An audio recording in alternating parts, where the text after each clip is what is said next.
歡迎收睇一節暴雨消息。天文台喺下午7:50發出黃色暴雨警告信號，暴雨警告信號現時為黃色，表示香港廣泛地區已錄得或預料會有每小時雨量超過30毫米嘅大雨，且雨勢可能持續，請我留意有關暴雨消息嘅報告。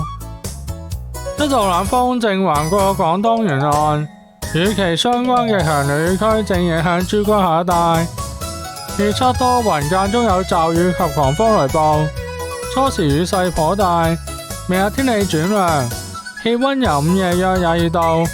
逐步下降至明晚最低約16度，漸轉吹清勁北至東北風。展望星期三天氣清涼，稍後雨勢逐漸減弱，本周後期天色逐漸會好轉。今次嘅暴雨消息講到呢度，多謝收睇，拜拜。